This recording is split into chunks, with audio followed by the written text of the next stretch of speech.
조선센터입니다. 오늘은 3월 8일 현재 시각 06시 22분. 외기온도가 영상 6.6도. 달이 참 밝아요. 와, 달이 어마어마해. 오늘은 그 반도체 지원법 관련해서 우리나라에서 담당자가 관련돼서 좀 우려의 말을 전한다 그러면서 미국으로 출장 가는 장면이 오늘 아침에 보이더라고요. 네.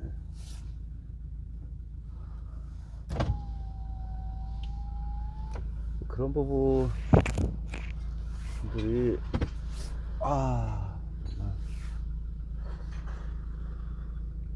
개탄을 금치 못하다고 생각할 수밖에 없는 게, 일종의 그 자유시장 경제를 뒤흔드는 일련의 행동이잖아요. 그러니까 한마디로 양측 간에 싸움이 이루어졌는데 양측에서 상대편에게 전달되는 여러 가지 재화들을 양쪽에 공급하는 A라는 나라가 있으면 상업적인 측면을 제한하는 행위잖아요. 쟤한테는 팔지마, 안 그러면 내가 주는 보조금 받지 못할 거야. 보조금 안 받을 수도 있지. 그게 이제 어떻게 뭐 우아한 약육강식인데, 김은 작가가 얘기하더만, 우아한 약육강식. 내거 반도체 지원법 관련된 보조금 안 받아도 좋은데, 그럼 안 받으면 어떻게 돼? 경쟁회사들이 주는 보조금이나 그런 부분에 배제가 되면 경쟁력도 떨어지게 되고, 판매에 관한 그 넓은 시장을 확보를 할 수가 없고, 그 트러스트에서 빠지게 되면 말이죠, 신디게이트에서 빠지게 되면 그 심리적인, 자기가 빠졌다는 그런 거대한 연합국에 빠지게 된다면, 나 빠지겠어라고 하는 상실감이 얼마나 큰데, 불안감하고. 벨기에 정도가 지금, 벨기에인가요? 나 당신들이 하는 거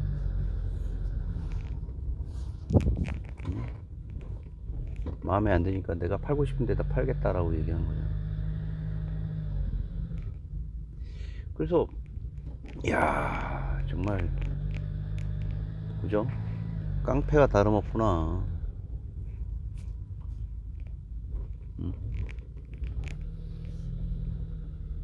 깡패나 다름없구나. 과거에는 그런 부분이 있다라면은 그 포와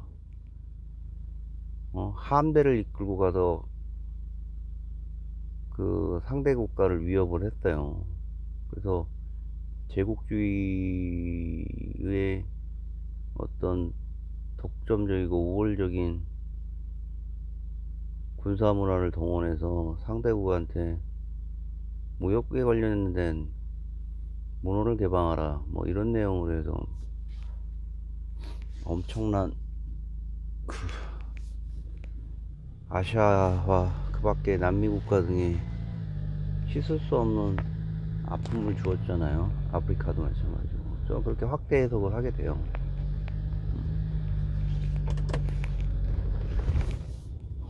굉장히 우려스럽죠. 김동완 씨라고 그 3프로에서 하는 그 사람도 그 얘기 하더만, 나는 식자들은 다 안 받듯이 하는 거죠. 이렇게 양아치 같은 새끼들이 있냐고.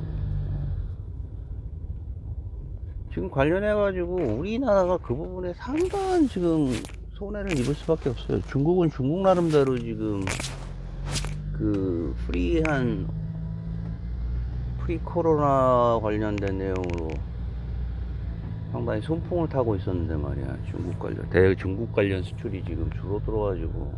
네?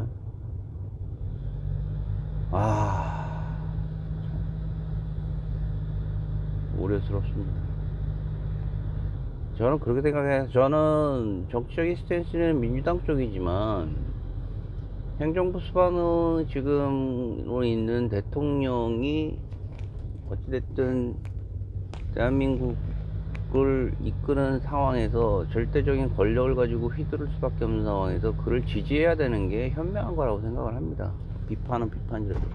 그래서 8.15 3.1절 때 그가 얘기했던 부분에 대한 배상 부분에 대한 선제적인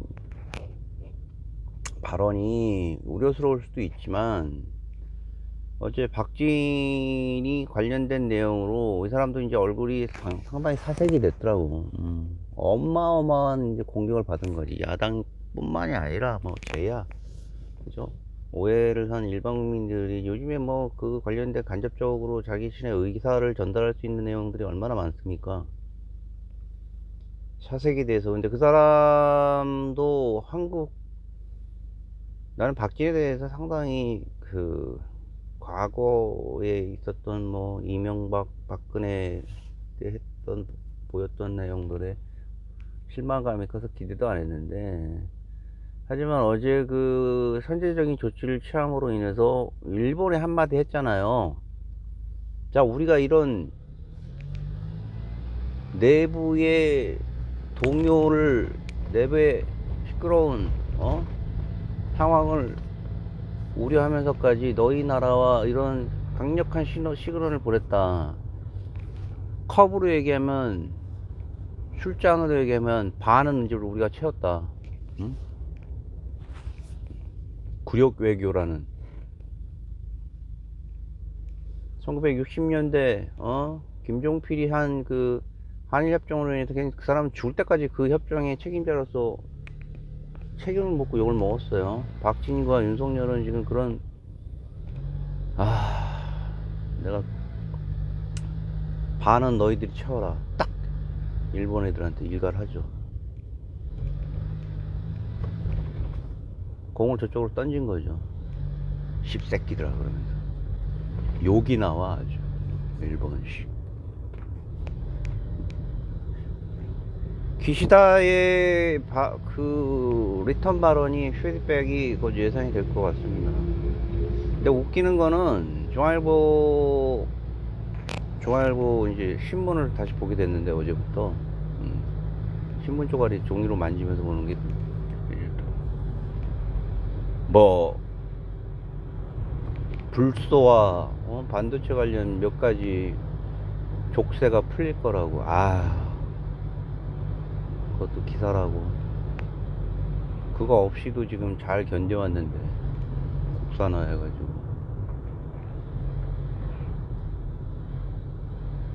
미국의 1년의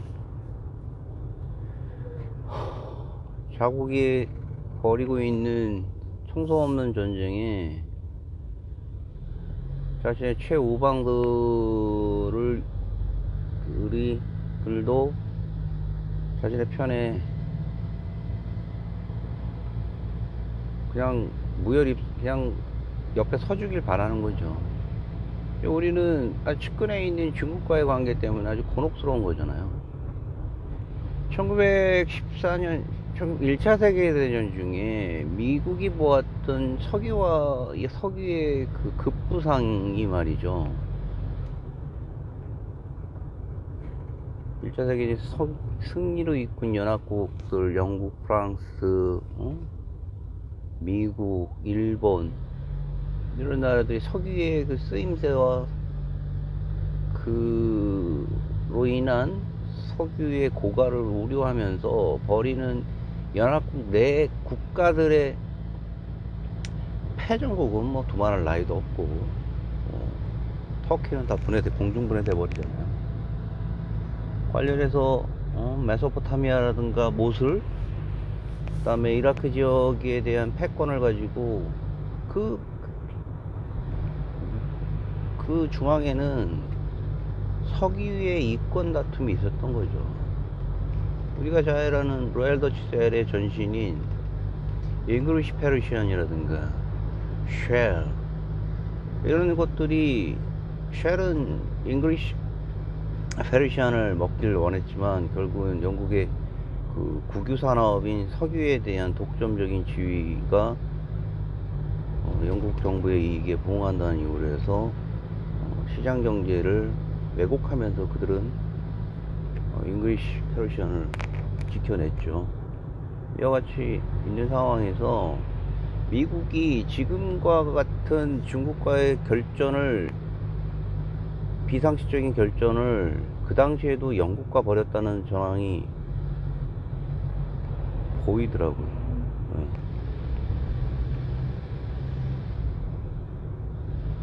영국에 말이에요. 미국에 들어오는 잉글리시 페르시안이라든가, 왜냐면 잉글리시 페르시안이 잉글리시가 들어가다 보니까 영국의 밀정과 같은 냄새가 난다, 뭐 이런 내용들. 너희들 들어오지 마, 영국과 일전을 벌일 태세로 말이야. 이러면, 이렇게 얘기하니까 그 거대한 이제 신흥 강국, 그 당시에는 제가 봤을 때는 미국이 중국이었어. 아주 그냥 무식하게 말이야. 영국이 고개를 숙였어요. 영국이 미국을 다독이면서 가야지, 미국을 적으로 둘 수는 없다는 처칠 수상의 판단과 조야에서의 의견들이 반영이 된 거죠. 그때부터 시작된 미국의 폭거는, 미안한 얘기지만 좀 내가 봐도 수치스러운 정도인데, 핵육강식이라는 단어가 적합한 정도의 아주 정치적인 싸움을 하고 있더라고. 수요일날은 간단하게 이렇게 마무리합니다. 그 유시민이라는 분하고 김훈이라는 분하고 한 작품에 대해서 이야기를 하면서 얘기했어요. 1909년 10월 26일 날 떠오르는 제국주의의 신흥 국가의 수상을 저격한다는 이유는 동양 평화에 대한 일본이 얘기하는 동양 평화는 대동아 경영권을 통해서 일본의 우산 안에 들어오라는 거잖아요. 우리가 가꾸어 놓은 세계 질서에 외교권이고 국권이고 다 들어와라 안으로.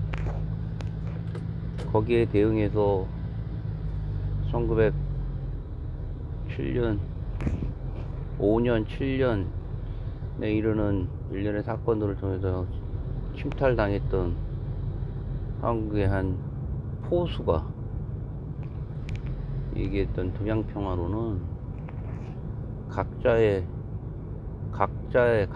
삶을 독립적으로 보장해주는 상태에서 세계 질서가 이루어져야 된다 그러면서, 그 말을 하기 위해서, 그 말을 들어 처먹어야 된다는 이유로 해서, 그는 그 말을 잇기 위해서, 그 말의 효용을 위해서 공교롭게도 최고에 있는 괴수를 사살하게 된 거예요. 지금의 현재 사태가 공분을 사고 있어요. 같은 미국 내 우군들한테도 공분을 사고 있단 말이죠. 우려스러운 일이 없기를 바라며, 윤정부가 가지고 있는 지금 사면초가의 북방 외교, 경제적인 여러 가지 우려스러운 일들, 미국과의 외교 등에서 현명한 하나의 대처 방안은 강대강으로 가는 방법. 예전에 그 노무현 대통령과 문재인 대통령의 인출한 인물이 있었잖아요. 그건 나중에 좀 말씀드리지만, 한미 FTA 통상조약을 이끌었던 그 한국인 변호사, 미국 변호사 옆에 변호사로 로펌에 있던 그의 행보를 주목할 필요가 있어요. 미국 앞에서 당당하게, 그리고 준비된 발언, 정치적, 심리적, 철학적 모든 내용의 그 인문학적인 걸 고려해서 그들과 협상을 벌였잖아요. 폭압과 압력이라는 현재 약육강식의 시스템 하에서도 해답은 있다는 거지.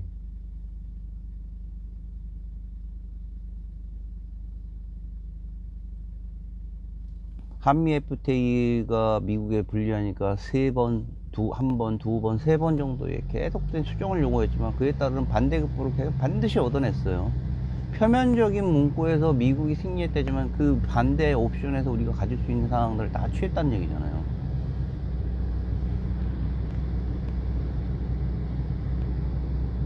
윤석열 정부의 움직임에 주목을 할 수밖에 없는 한국인으로서 우려스러움을 전달합니다. 이상입니다. 조선산타였습니다.